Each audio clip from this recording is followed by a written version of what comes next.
What is going on, beautiful people? Welcome back to Cross Country Bank Angler. Today I am out at a quiet, scenic lake, one of my local lakes today. And I'm primarily going to be targeting panfish today. Crappie, bluegill, maybe some sunfish. Got my lighter tackle with me today primarily. I think the last time I fished here was spring of 2024, so it's been a while since I've been out here. Trees are pretty colorful right now. You know, they're near their peak of colors for my area, so it's going to be a pretty relaxing day out here, even if we don't catch anything, just because of the scenery. Nice and quiet. I rarely see other people fishing out here. And if I do catch some nicer sized fish, I'll keep a few to take home with me. I haven't actually kept any fish at all this year, so. And if you watch this video through to the end, please like and subscribe to the channel for more bank fishing content. So without further ado, let's get into the fishing. All right, guys, so like I said, I'm mostly going for panfish, at least to start off with. I do have one bass rod with me today, so if we do good with the panfish and we have some extra time, we might cast around for some bass. But I've got my ultralight spinning set up today, 4-pound test line, 5'6" rod. Just got this little grub, like a 1-inch grub under a weighted float, about 2 feet depth is what we're going to start with. And you can see this lake has this aquatic vegetation around the edge of it. It's called water shield. It's thinned out a little bit as the water's cooled. It's a little bit thicker normally in the summer or the spring. But there's a chance, you know, there'll be some fish relating to that still. It's still lively and green. Must look like we had a hit right there. I was wondering if this lake was going to be low, but it doesn't seem like it's low. Some of the lakes around me have been super low. The creeks and the streams, you know, this time of year, stuff gets low, especially the streams, but we haven't had a ton of rain this year.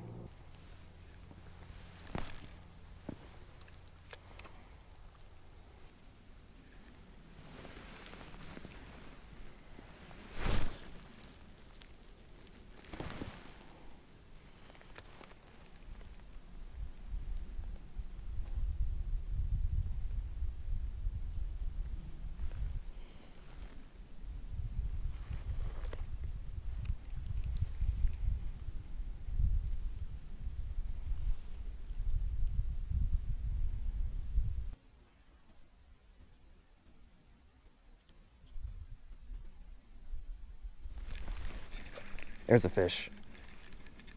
That feels good. Wow.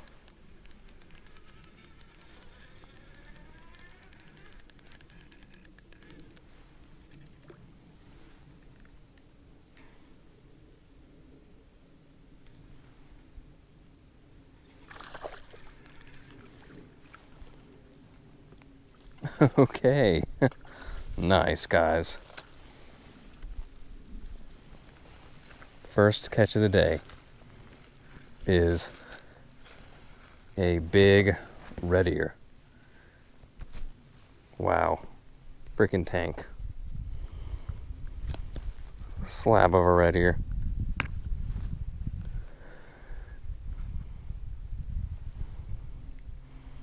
Look at that one, guys. That's a beautiful fish. It's like 9, maybe 10 inches. Somewhere in that range. And I think this is big. This is big, definitely big enough to keep, guys. I'm going to take this guy back with me for sure. That's a beautiful fish. Let's get a picture of him.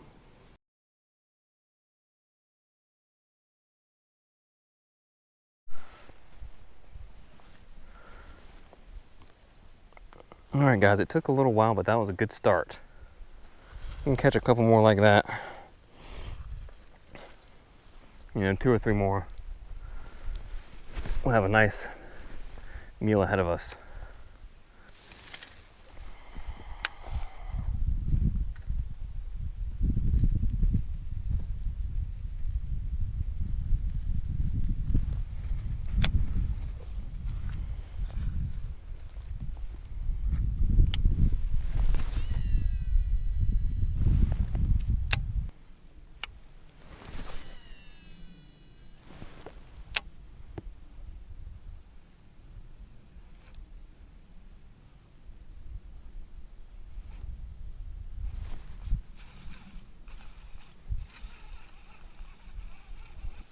Got something.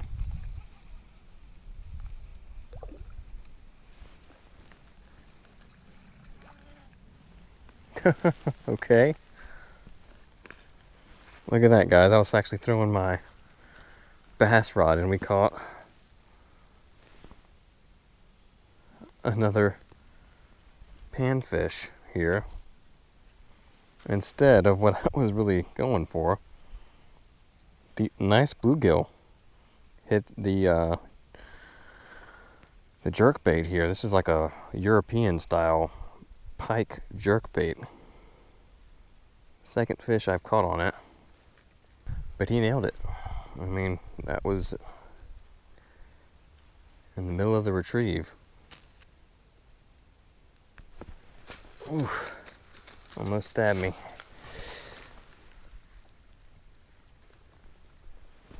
So this is probably like a, I'd say a 6.5 inch bluegill.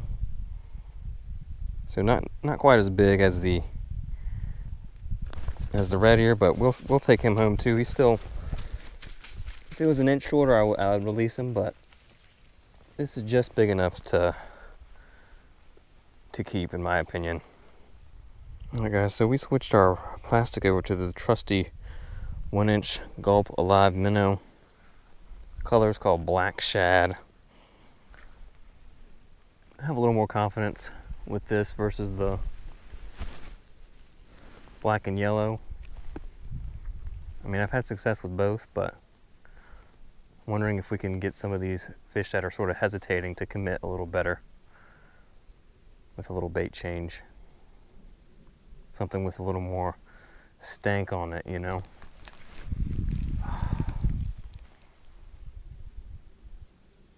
And I'm talking and not paying attention when the fish tries to get it.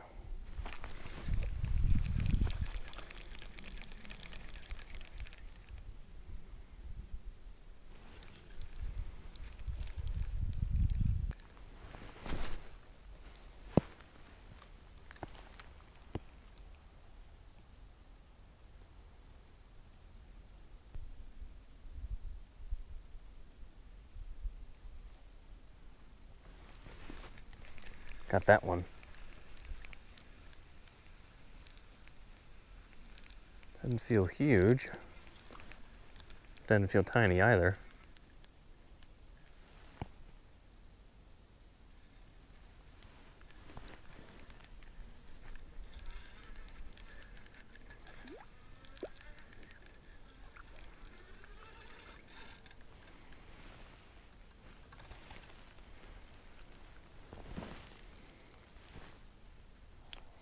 I think it's like 1/2 inch smaller than that last one.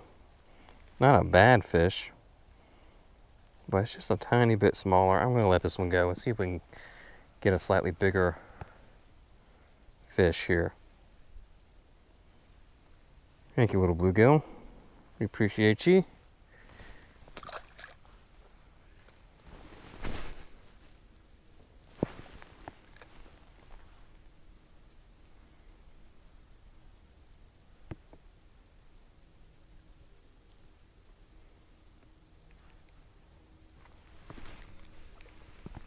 Nope.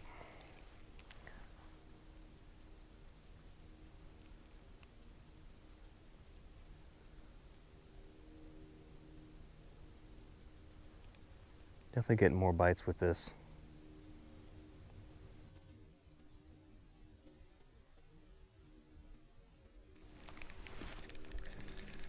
There we go, that feels better. That might be another red ear. Good fighter. Oh yeah. Nice fish here. Wow. Pulling me into the weeds.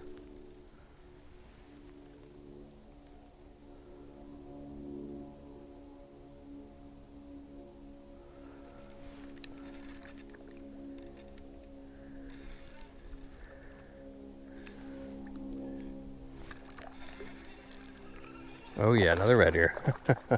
Wow. What a chunk.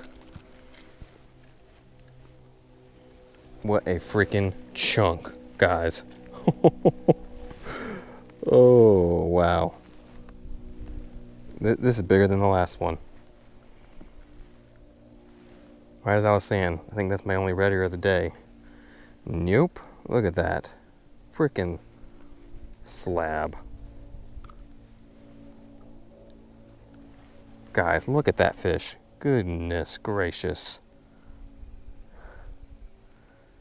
That's like a 12-incher. It's like a 12-inch red ear sunfish. Not always easy to find around me, guys. That's a beautiful fish, guys. I almost feel bad keeping him, but this will make a fine meal.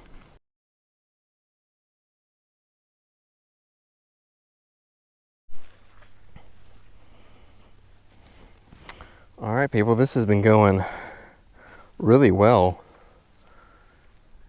I think we got our presentation dialed in. The fish are just out in the middle of this cove. They're not relating to the weeds, at least the sunfish and bluegill are not. They are sticking to the middle.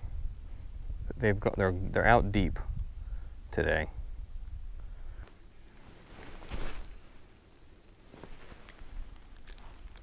No more hits since we caught that last one. Maybe time to move on. So we could get one more from out of here and just, like I said, be done with trying to catch fish to keep. Nope.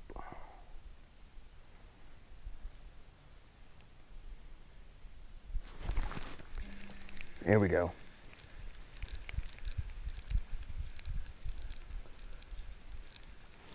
I think this is another bluegill.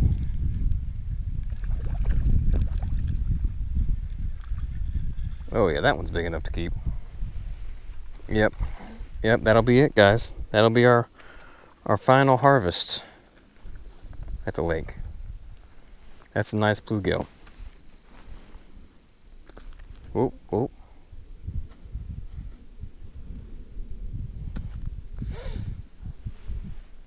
All right, that's a pretty one, guys.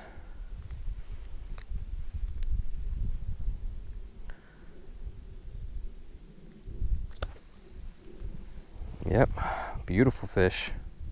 Look at the red near the tail there. That's interesting. Interesting markings. Ooh, spiky fish, spiky fish. Gotta be careful handling these guys. Get a picture and then we'll throw this one in the creel, guys. All right, people, so that's gonna wrap things up for this video. Didn't really have to spend a whole lot of time fishing today to catch the panfish that I wanted to keep. I wanted to just make a quick comment here about what I was using to catch these fish. So yeah, I've made several videos now focused on targeting panfish, bluegill especially, with a float rig before. So if you are someone that's going out targeting panfish, I think a lot of people, if you're going for fish to eat and you don't want to go for like catfish or something like that, then I think panfish is kind of a popular choice. Don't discount the old float rig, right? I mean, I think sometimes people think it's just for kids or something, but it's not. Being able to suspend your lure like that, it's a unique presentation, and there are times when it can fool all sorts of different panfish species. And it doesn't have to be a live bait technique. You know, you don't have to have, you know, little minnows or you know, crickets or worms, you know, night crawlers to do this. You can do this with your artificials. But really, there's a lot of different little soft plastics that can work in this application, guys. You know, you can catch trophy-sized fish too doing this, guys. I mean, those red ears that we caught today were really, really nice, beautiful fish. Some of the biggest I've caught. You know, I think a citation-sized sunfish around me is like 12 inches, and that second one especially, I think that one was pretty close to a citation size for the red ear sunfish, guys. So with that being said, thank you so much for watching. If you enjoyed this video, please subscribe to the channel for weekly fishing content. And thanks again for watching, and I hope to see you next time. Peace.